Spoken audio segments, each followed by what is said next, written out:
Didn't hear you.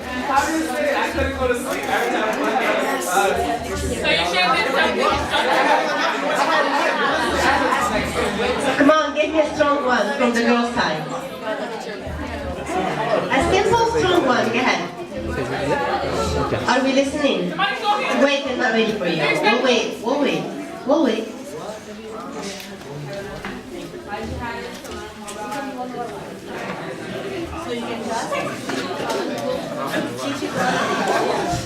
Okay, her shahada is learn more about their religion so she can teach it to other people. One more from the boy side. One more. We're starting the debate right now. Come on. My shahad is moment. Come on. A simple thing that comes from your heart. Nice and loud.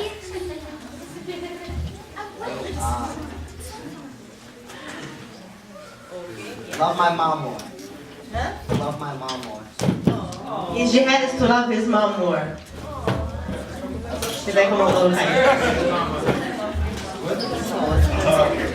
Assalamu alaikum. Are you guys ready for this? I don't know if you can handle this. You're mature enough for this. So inshallah, we're going to have a debate today.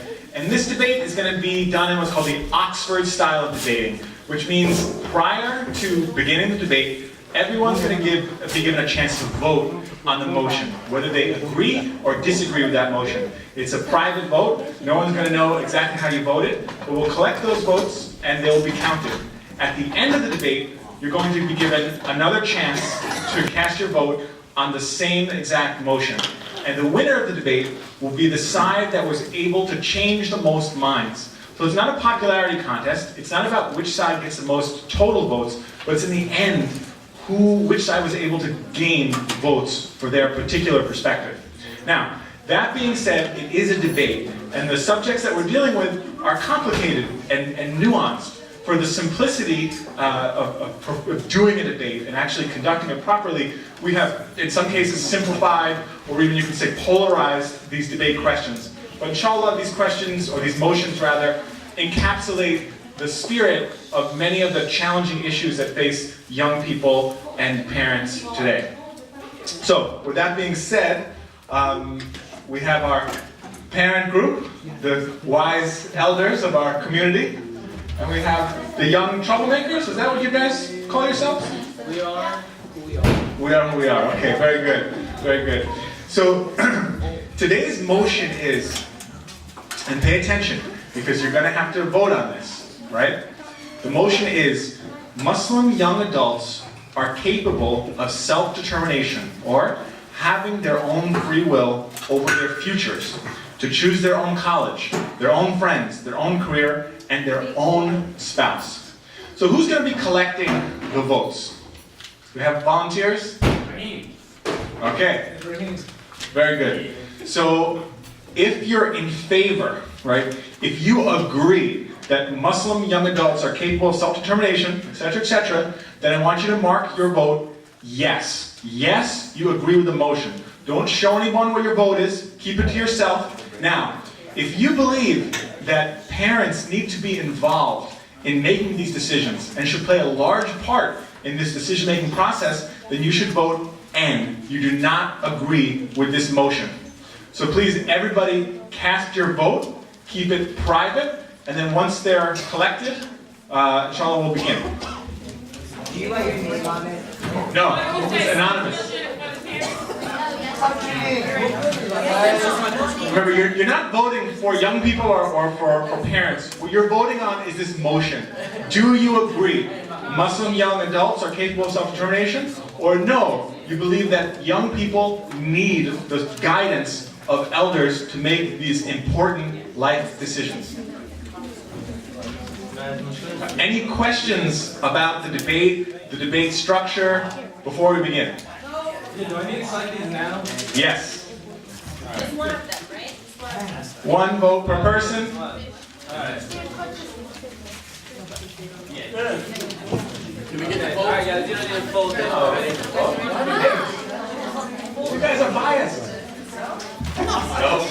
Okay. No name calling. No chair throwing. Okay. No pulling parental rank. No guns. No punishments. Inshallah, we'll conduct this in the highest level of adab and Islamic manners that we're capable of. Okay. Do we have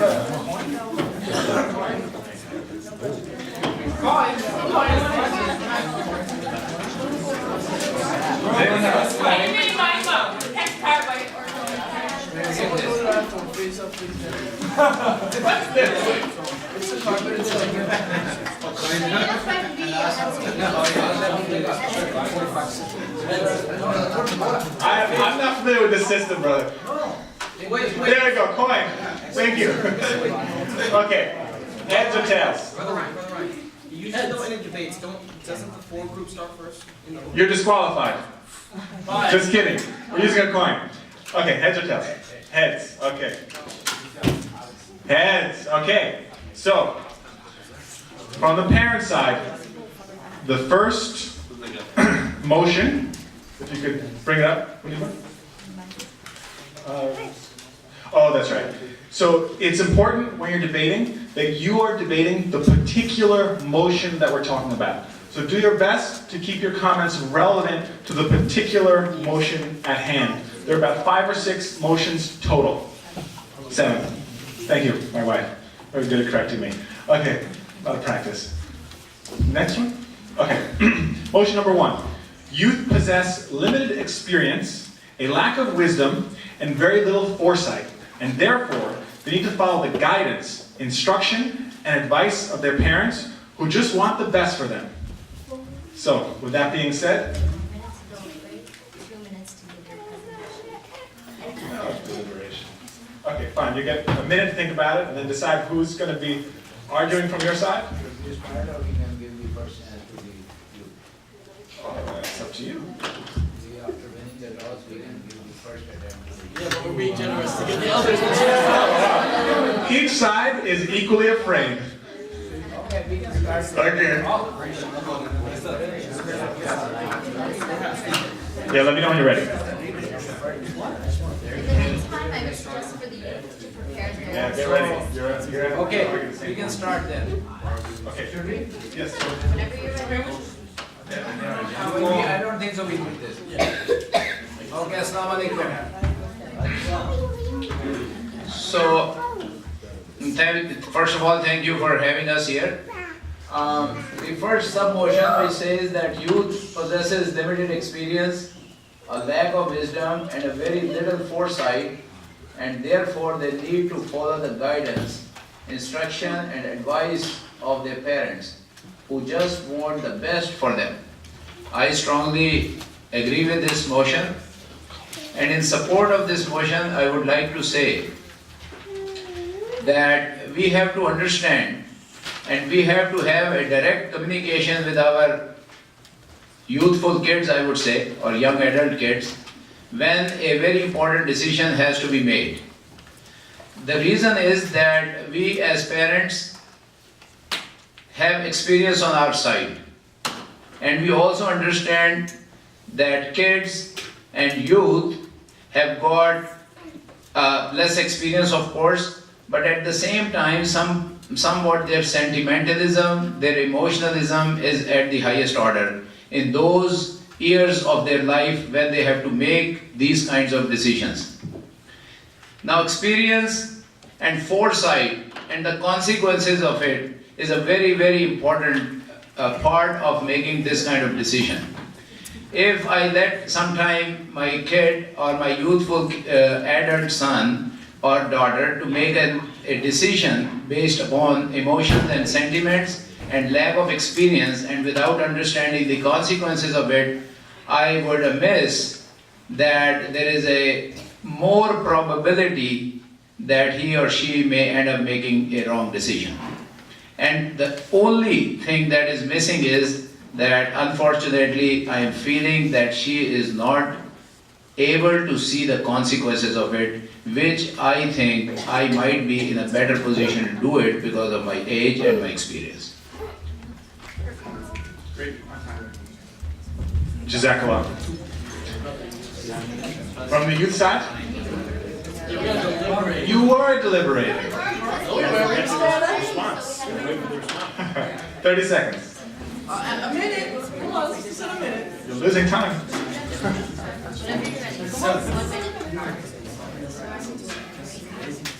Time's up. Fine. Hey, who got you on? I ain't nobody's tired. I didn't speak. Well, you voted.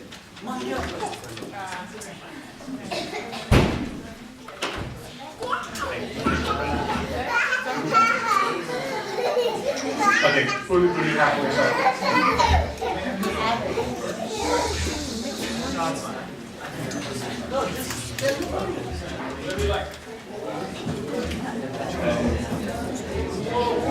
Assalamu alaikum.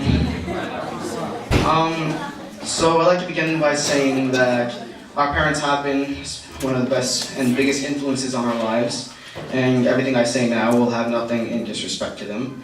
But we have to first of all look at it this way. Despite how much they might think they have the experience in the matter, it's still up to us what we want to do. It's still up to us what we as people, not just as children, but as human beings, we have the right to make the decisions that we want to make. It's not the case that we don't trust their decision. It's not the case that we don't think they have more experience than us. It's the case that we want to try something else. It's the case of us wanting to make ourselves happy. And if we get it wrong, well, we'll get it wrong. We'll blame ourselves. But if we take their decision and we're unhappy, we're only going to end up blaming them. We're only going to end up cursing them. We're not going to end up looking at ourselves as the problem. We're going to end up looking at them as the problem. You know, today, the wake-up call, or the youth revival, sorry, we get a lot of things. And one of those things that we get around the time when we gathered in a circle, and we asked everyone in the circle, what do you in reality want to do? And they talked about it. And all the adults in that room, what they wanted to do was completely different from what their parents made them do. And they were, from where I could tell, they weren't exactly the happiest people in the world in that moment, in that circumstance. So I will finish this off by saying that we know what we're doing, and despite the lack of experience, it's a choice that us as humans are allowed to make. Jazakallah.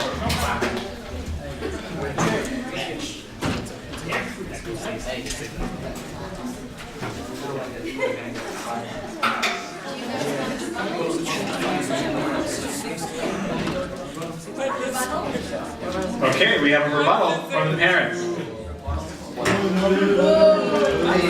Did we talk about manners in this debate? Yes, you're supposed to have them. Yeah. Assalamu alaikum. The only thing I want to say is we don't want to discriminate you as a children for your decisions, but the thing is, most of the time parents know better, and they only want what's best for you. So. Can I counteract?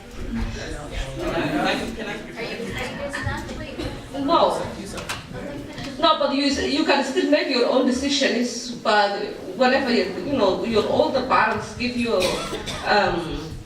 direction or where to go, even if you want to make your own decisions about your education and who you want to marry, that's what the parents want to get involved. Not where you want to go for movies or how you want to shop and what kind of money you want to make. But just for your education, for your marriage, your future, your children. That's all what we wanted. Yeah. Jazakallah. Can we have a new person? Here we go. I'm gonna sit down for a second. Well, she said that, giving her advice, giving her input is a big deal, and saying things like, what's best for them. They've been through a lot. They know they've been a child just like us. So I totally agree. And their decisions, that they made have impacted the way they are today, of course. But, there's other parents, mashallah, this sister saying that, she's giving her son or her children the ability to, choose their own way. But unfortunately, other parents, mama, doesn't give that, doesn't give that opportunity. So what happens is it causes their kids to be sneaky. And when that happens, their parents doesn't know what goes on, and then later on things happen, and then they feel like they lost their son or their daughter completely, and you don't want that to happen. There you go. Okay. Jazakallah. Okay. So we're going to move to the next motion, but everybody here in the audience today, remember, it's up to you. You will decide who the winner of this debate is. So really, although we have a clear bias in terms of age in our audience, I think that all of you are very fair and you're going to give consideration to both points. Inshallah, the next motion, parents lack American cultural literacy. Their limited ability to comprehend American culture will hinder their ability to give relevant and appropriate guidance on subjects they know little about or have little first-hand experience with. To put this motion in context is to say that growing up in America in 2013 is different than perhaps growing up in another country at another time. And perhaps as a youth you have special insight into American culture and could make decisions in this country that are better based on the fact of your savviness with American culture. And I believe, who went first? Yeah, okay. So you have a minute to consider, and then give us your speaker.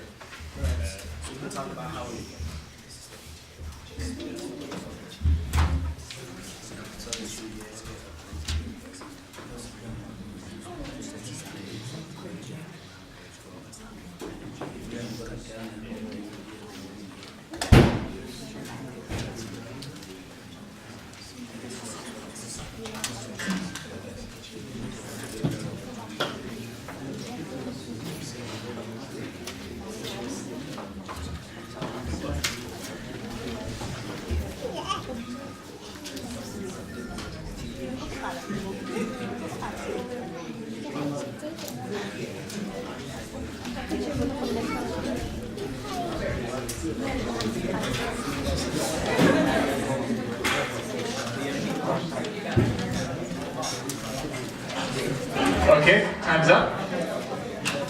We have somebody? Okay. Okay, assalamu alaikum guys. So the question says, parents lack American cultural literacy. We decided as a group, we talked about how in today's society, in today's age, we live in a completely different generation than what our parents grew up in, and a completely different place than where our parents grew up in. As time goes on, everything changes, and as everything changes, people around us change, which has a major effect on how we change. And even if we don't want to change, we have to change just because everything around us. Technology gets changed, and we as children and we as kids and young adults have to make decisions for ourselves because we're most influenced by school and environment around us, so we're the ones who have to make the decisions for ourselves rather than our parents. Jazakallah. 30 seconds, are you ready? Okay. Bismillah ar-Rahman ar-Rahim. Just thought I start with a few facts here. Most of the Muslim parents here are like foreigners, just like me. And I want to tell you one thing. As a parent, of course, we came from probably different cultures. That means we understand different cultures other than the American culture. And don't forget that when we come here, we just don't get locked in a cell. We intermingle with America, we went to universities, we survive, and alhamdulillah, most of the parents are successful. Most of the Muslim American parents are successful. That means they must have done something good. That means also they did have intermingle and work with other Americans. Right? They know the American culture more than you think. Probably you think you know more because you dealt with you only one part of the American culture, the youth part. You don't know the other part, where we have more experience. So, and on top of that, probably we think the parents know yet the deal a little bit more than the youngsters. So, put it all together, the three, like the other cultures, the American culture, the knowledge for the deen, I think the parents can contribute deciding your destiny. when it comes to marriage, when it comes to your education and so on, and your future. So I strongly agree that that we don't lack what you think we do, and I think.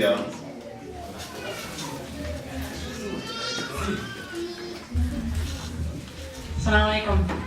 Well, I have to say that being an American mom. Hold on 1 second. I think that it's time. One speaker, but you'll get it.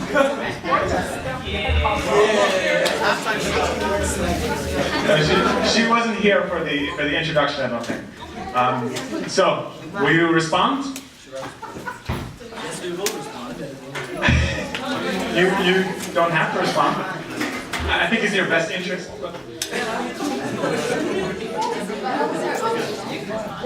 This is your chance to affect.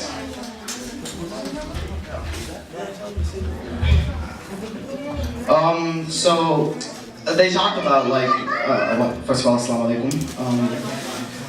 The parents, they talked about how like they themselves have been really successful in this country, and we're not denying that. I've seen it firsthand myself. They are some of the most successful people in America, right after the Jews, of course, but, you know, statistically speaking, by Wikipedia. In any case, we're not trying to say that they're not successful. We're not trying to say anything like that. What we are trying to say is that the environment that we're growing up in, it's completely different than the one they had. So the experience that they're having in the workplace, it's completely different than what we have to deal with on a day-to-day basis. We have to deal with peer pressure that was never there at the time when they were there. We have to deal with school where it completely changes. It's not just education anymore, it's how people think of you, how people conceive of you to be. And I guess what we're trying to say is, at the end, that society is changing, and no matter how much you may be successful in it, if you don't change yourself in the ways that you practice, it is a future doom problem. Thank you. Is there a counter rebuttal here?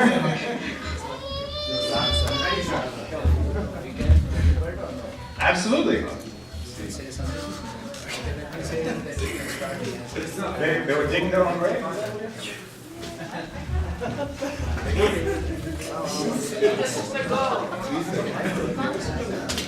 So decide, are you rebutting or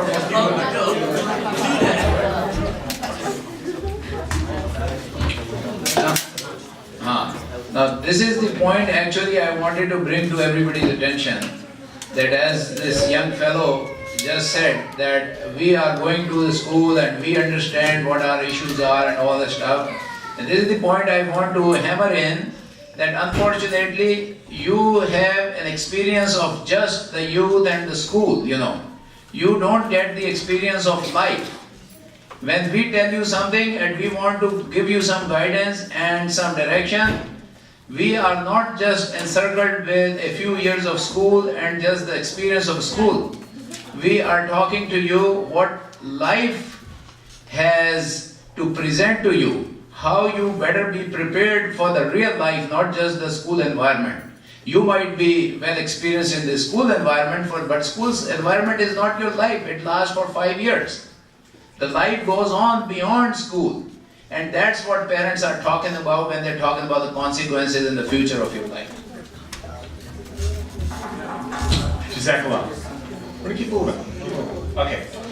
So I want to encourage all debaters to realize that you will win based on your ability to persuade our audience. Keep that in consideration when you're making your points, to make it as persuasive as possible, inshallah. Okay, motion number 3.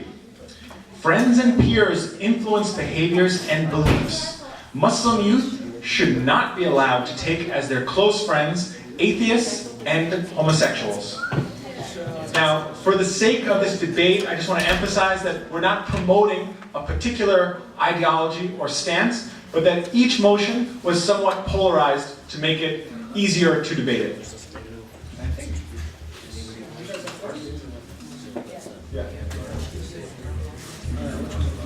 Okay, this is a very interesting point that you guys have brought up. I would like to say this.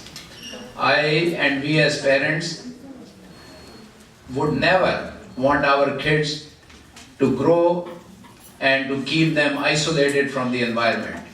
I understand this is a difficult environment that we guys have put you in, but I also want to let you know that the environment around the human beings has never been friendly.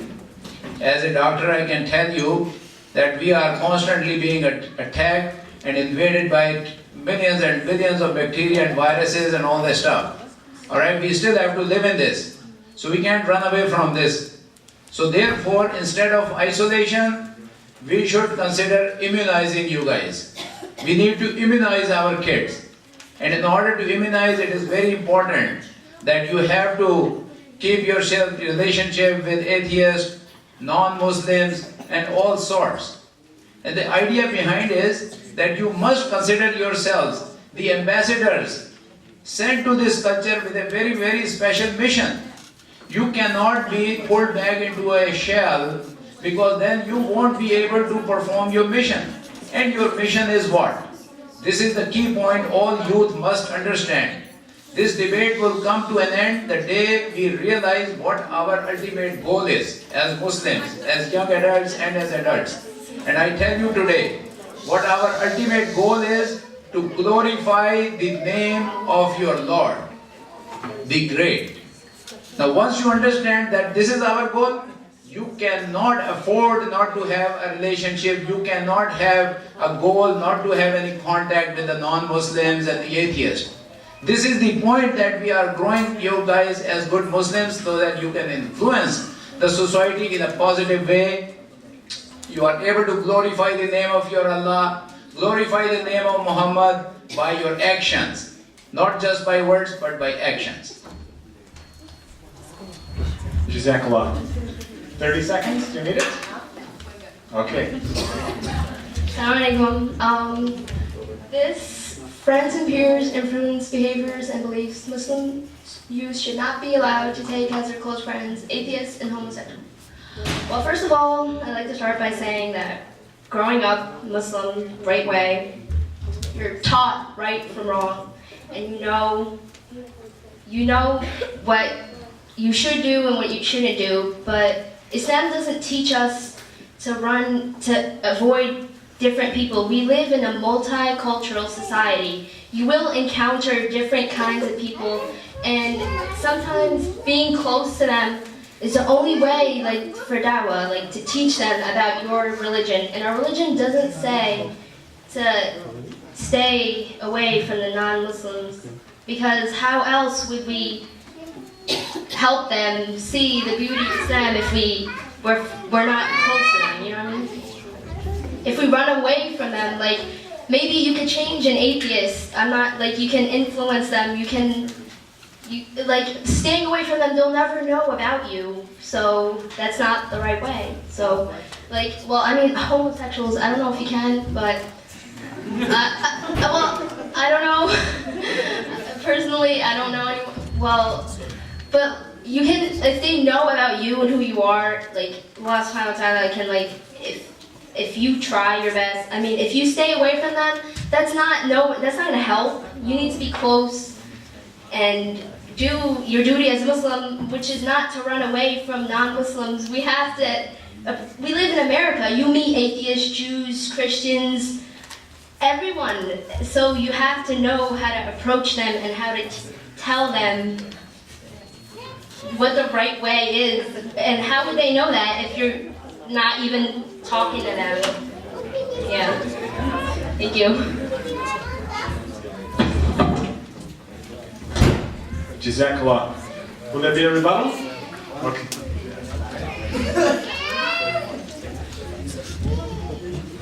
Bismillahirrahmanirrahim. If I understood the question was, there was a word close friend, right? Not friends, I mean. So we're not saying that you shouldn't meet or talk with those people, but taking as a close friend is different from having a friend or working with somebody and getting along with them. From Islamic point of view, and Rasul sallallahu alayhi wa sallam tells us, Al-mar'u ma'a man ahabba. The person is with the one who he loves. If you're in the day of judgment, you will be brought up as the people that you think as a role model, close friends, very close friends. If that person is like, I mean, those groups, I mean, I don't know what kind of Muslim ideology you are promoting, but I agree that yes, you talk to them, you work with them, you don't discriminate them, but taking them as close friends is different from like from having like working with them. And again, and there's another ayah that says like وَيَوْمَ يَعُدُّ الْكَافِرُ يَدَيْهِ وَيَقُولُ يَا لَيْتَنِي لَمَا تَخِذْ فُلَانًا خَلِيلًا. Mention a day where the kafir will bite his hand and say like, I wish I didn't take such and such a close friend. So the close friend, yes, he will influence you. He will, at the least, he will sway away you from performing your duties. So, inshallah, I think you guys understand our point here. Assalamu alaikum. Jazakallah. You can. You take 30 seconds to consider.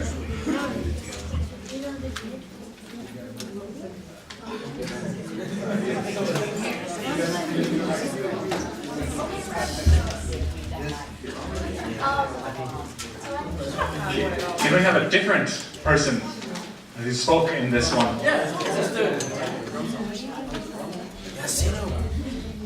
You got this? Assalamu alaikum. So our counteract is that we've been raised as very good Muslims because of our parents, and we have very strong iman.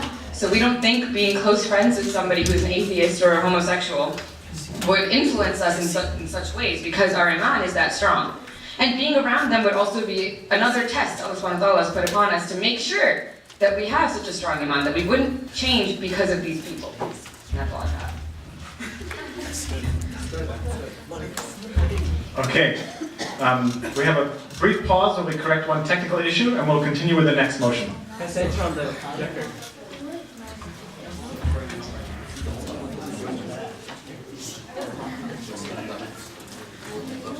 Genius over here. Sing technician. And projection.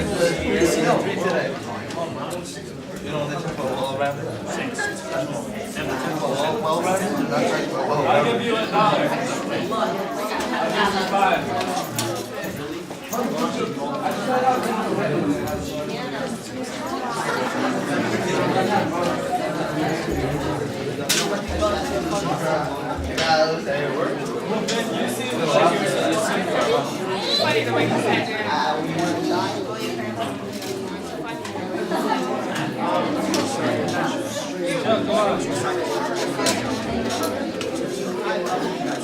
Now he's smiling.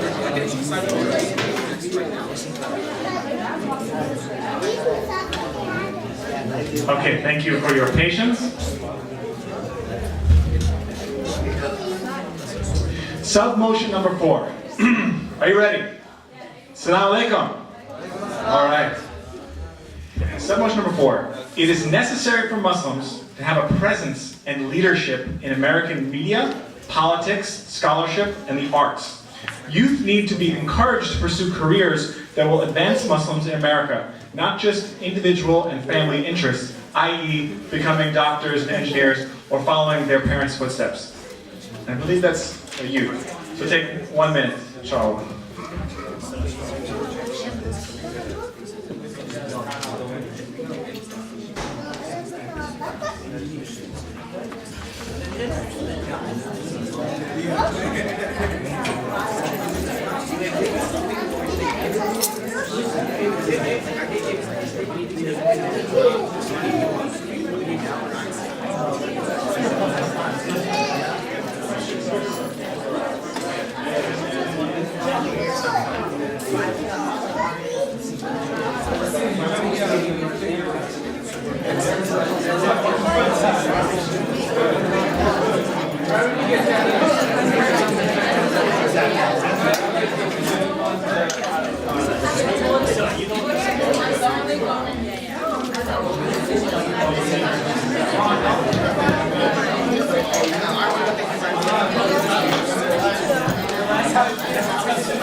So to clarify this motion, we have to look back to the original main motion, that Muslim young adults are capable of self-determination of their futures, to choose their own college, their own friends, their own career, their own spouse.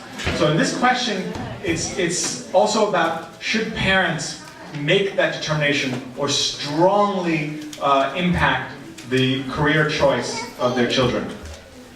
And with that said,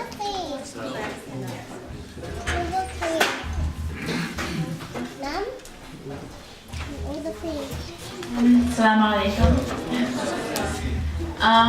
I don't think that the parents would have a part in what your career is at all, because they can like die the next day and you're the one who has to live with you're the one that has to live with the career that they're choosing for you. Like if they say to be a doctor and you want to be like an artist, you'll be miserable for the rest of your life, and you should do something you're good at and that makes you happy.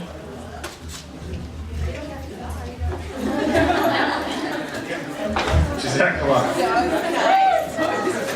30 seconds to consider. Okay, I think that it's important to recognize that doctors, engineers, scholars, these are very influential people. And let's say you become a doctor, you're a professor, you have this influence over so many people. Arts is good, there's other careers that are good, politics is good. As a Muslim, as Muslims, we are a minority. Going into politics sometimes can be difficult. It's difficult to enter and to get votes. There's a lot of stigma. And America is not ready for that yet. Still, a very young country. We just elected our first black president. So that's why the parents, when we say, become a doctor, engineer, or someone scholarly, because you go up on your own ranks, and again, those are also positions of influence, and I think I got it right. And again, that's what your parents know, from their experience. Jazakallah. Will you be rebutting? Do you need any time?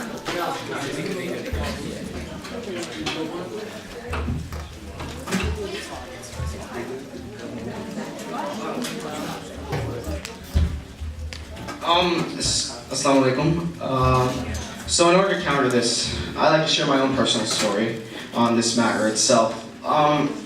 As you know, I do come from a Pakistani family, so for me, my family itself, like many others like me, our parents want us to become doctors. And the thing about me is, for me, I honestly do want to become an engineer. I was always fascinated by machines from the moment I was born. I loved looking at the hardware behind machines. I loved looking at the software. I loved working with it all. But even my parents, thank God they're not here right now, but they told me themselves personally, Sufyan, we are going to make sure that you go on the medical track. It's not the fact that we don't trust you, but we need leaders, we need innovators, we need designers, we need people who can advance our status, people who will be remembered throughout the ages, not just by us, but by everyone around the world. We need the next Charles Darwin, we need the next Stephen Hawking, we need people like that. We don't need moneymakers, we need innovators. I'm telling your father what you said. Okay, Jazakallah. Oh, yes. We have a rebuttal? Yes, okay. That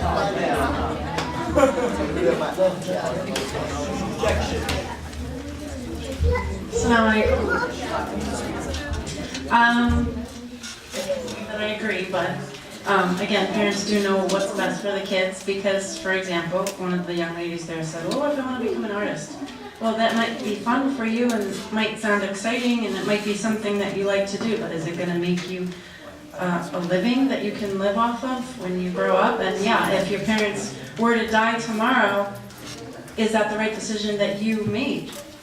Ideally, your parents made a better decision for you, and again, the parents are much more knowledgeable, experienced, and they know what's best for you. So if you want to become an artist, that might be something that you can do on the side as a hobby or whatever. But realistically, becoming a doctor or something that you know you can have a very successful career in and be comfortable in your life, we know what's best for you. So I think, you know, kids should, especially if we're paying for it, we should do what we said.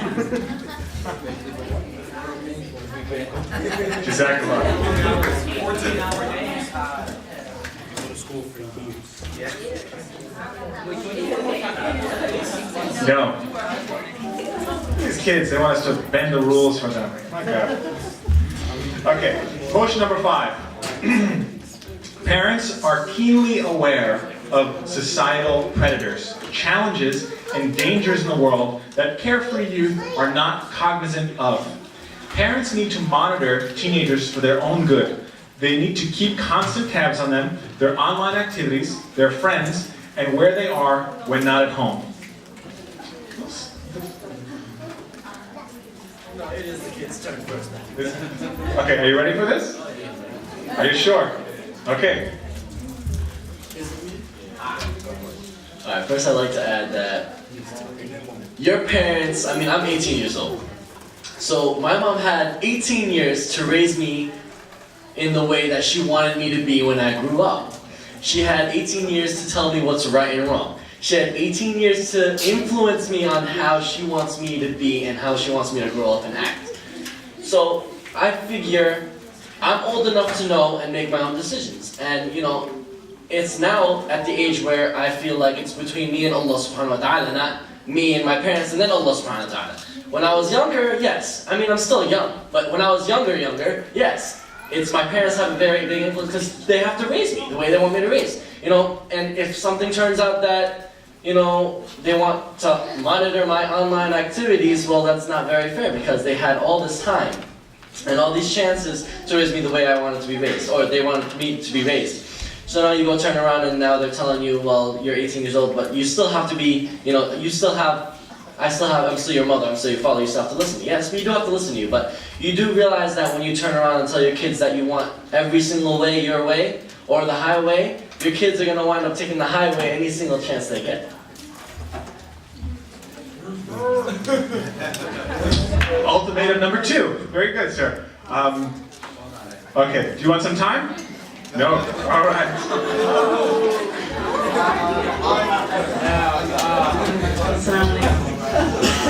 Okay.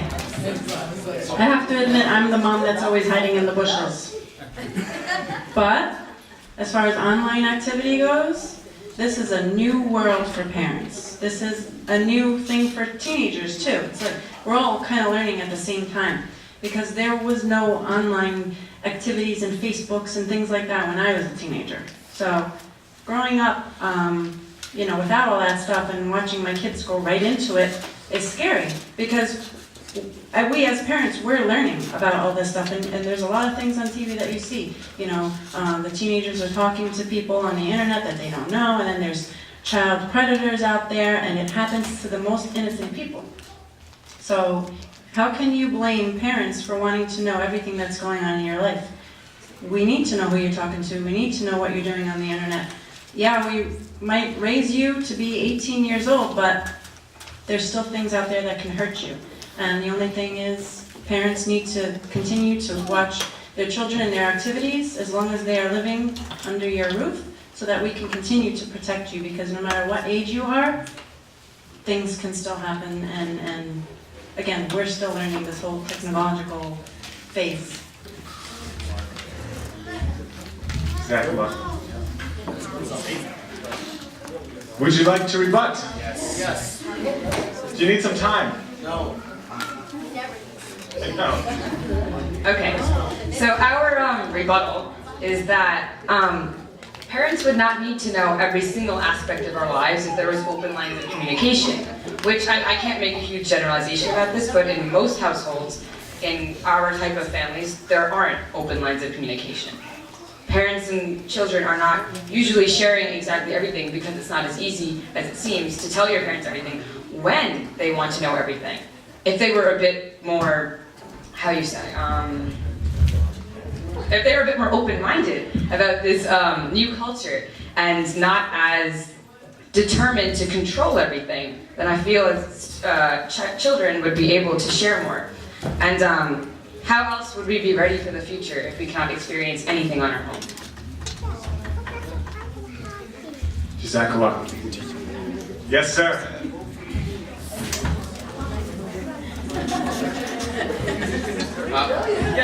That's nice. Sorry. Oh,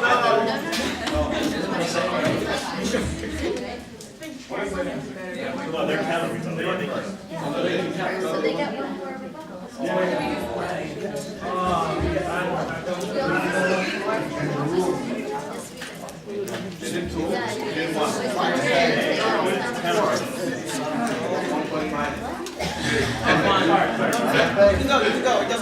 Yeah, okay.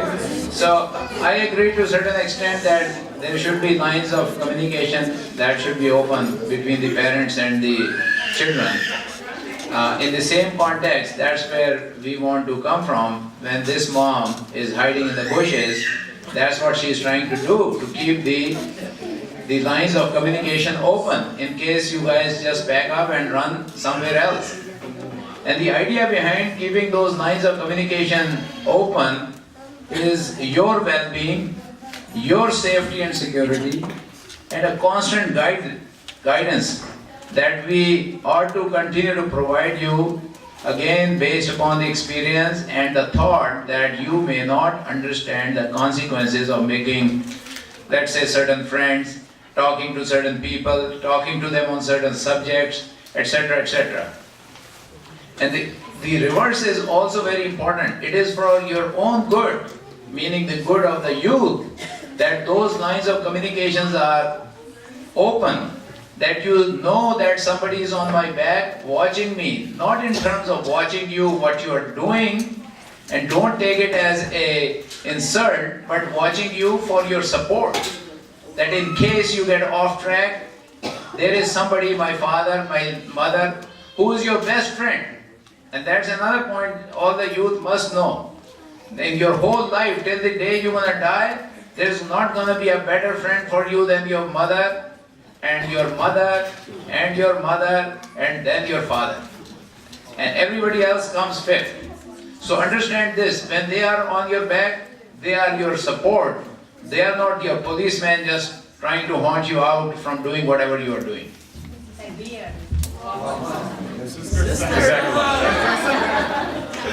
Oh, we may have some shift in terms of sentiment and votes.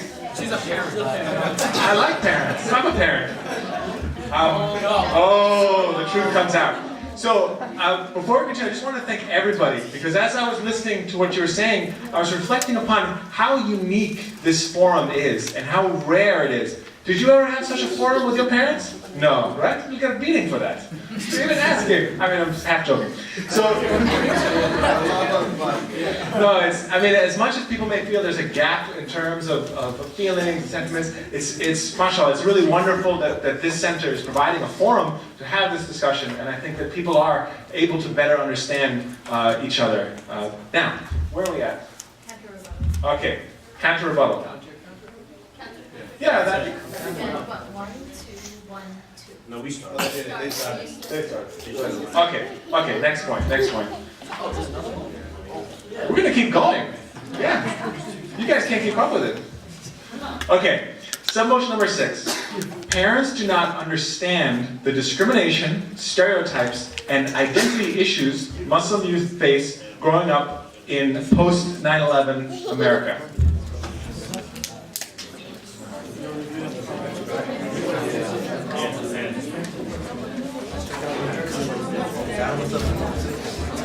Not that hard.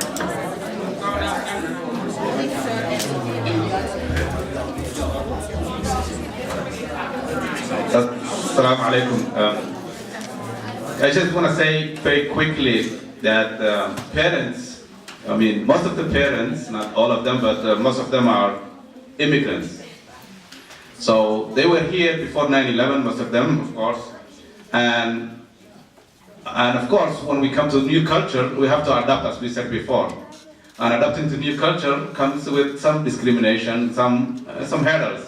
And we went through this, and we did understand, and we learned how to live with it. And then 9/11 comes, and we use the lessons we learned from our experience, right, before, to rectify how we handle the post 9/11 discrimination. So yes, we have not only like the knowledge and how to handle the discrimination after 9/11, but we knew that before. And I'm going back again to the dean. Parents understand there's a test always. We are being tested, and Allah will give us like tests like in different ways. And based on that one, we know that whether it's 9/11 or pre-9/11 or like in the future, the Muslims will always endure like discrimination, and we have to live with it. We have to, like, in a positive way, we have to correct. We have to portray ourselves as above the discrimination. Anyone who tries to discriminate us, we look down at them and say, okay, he's actually inferior. So that's what I will conclude. Jazakallah. 30 seconds.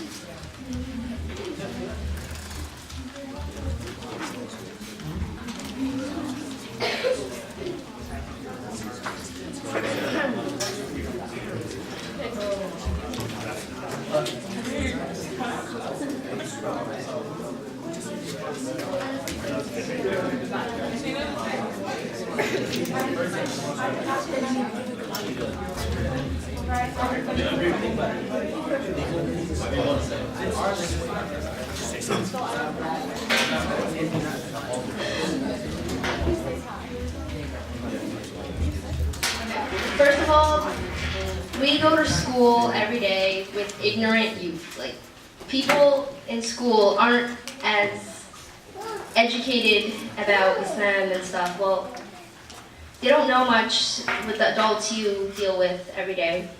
So they just see what's on TV.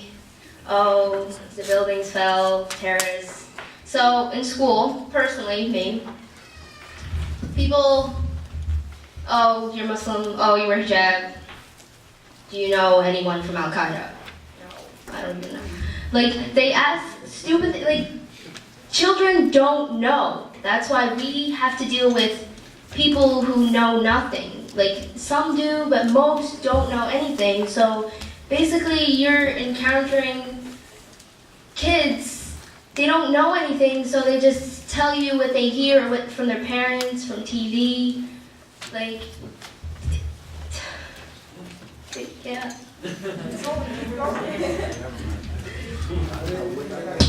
Exactly. Do we have a rebuttal, or do we want to keep moving? Okay. Don't let Ali Assalamu alaikum. We understand there are a lot of problems when you go outside and intermingle with other kids, teenagers. But for me, I believe as long as you are wearing your hijab, I think you will get more respect and show your religion that you are serious about it. And you can educate them. Those people who say, are you terrorists, do you know anybody at Al-Qaeda? Then you can educate them. You know, you can tell them there are bad people in Muslim and also there are bad people. A lot of bad people in Christianity. In fact, like people who blew up the Oklahoma City and where was that? Now all the shootings that happen in schools, especially the one in Connecticut. So all those people, they don't call them terrorists, but the only reason they call us terrorists because we are Muslims and those people in the buildings gave us the bad name. But inshallah, I hope you will wear your hijab and you will teach them and educate them and maybe they will become Muslim. And those people, you will get their ajr inshallah for the rest of your life. Assalamu alaikum. Jazakallah. Seems like we have a rebuttal. Assalamu alaikum. Assalamu alaikum. Well, it was interesting what they said, basically saying that, you know, they were understanding. So I get it. you also have to deal with discrimination, we both have to deal with discrimination. But then you also talked about the fact that we can talk to them and basically change their mind. But you see, the thing is, the people that we have to deal with, the majority of them, they don't want to change their mind. They know what they have in their mind, it's set in their mind, and there's no easy way to actually even change them that easily, alright?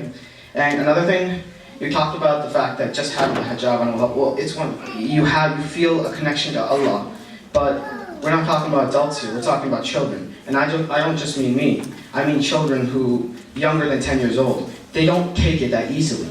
I remember a time where even me, now I take it humorously, I don't care anymore, but there was a time where even I would take it extremely hardly. And I would be sad every single day, every time anyone poked fun at me, or even slightly. Because despite the strength that anything gives you, there is still this amount of emotional pain you will feel with the words that you hear. No matter how much faith you have, you will still feel the pain in your mind, in your heart, of what you heard. Jazakallah.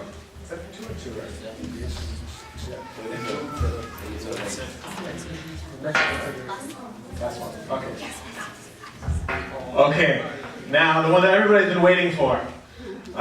Number 7. While love marriages may have a negative stigma in other cultures, arranged marriages have a negative stigma here in America.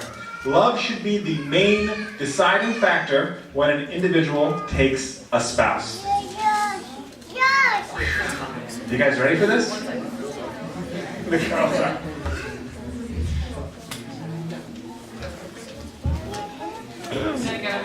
Is everybody ready to vote? I know we have some new people here. So, for our new people, we just want to reintroduce what we're doing here. So we're doing an Oxford-style debate. In this debate, prior to the formal debate, everybody voted on a motion about children being able to decide their future with more or less independently. Everybody voted. Then we have several sub-motions which get debated. In the end, everybody will get the chance again to vote on the same original motion. And the winner of the debate will be the one, not who gets the most votes total, but who is able to change the most minds. The questions are somewhat polarized or made a little more exaggerated for the purpose of facilitating the debate, but inshallah, we think it leads to good dialogue. With that being said,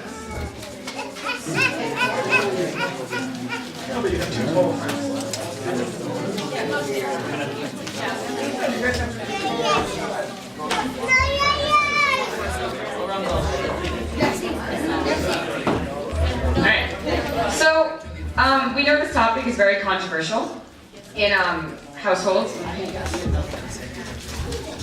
Okay.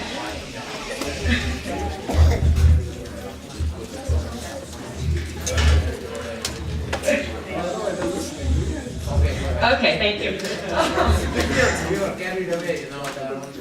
Yes. So, we know this is controversial, but the main thing to think about for a relationship these days is that how can you live with a person forever if you do not love them, which is what we've been saying. And I'm sure you guys agree. But arranged marriages, I've heard some can turn out successful, but the youth itself, we're in this environment, we're so used to being able to decide things for ourselves. We want to be able to decide our spouse. Because if the parents choose your spouse, what else can they, that's the biggest part of your life. It's your entire life after marriage. So that's a huge controlling factor. And if the parents choose your spouse, then what if you don't like your spouse? How can you do that? Like, there's no good way to say that.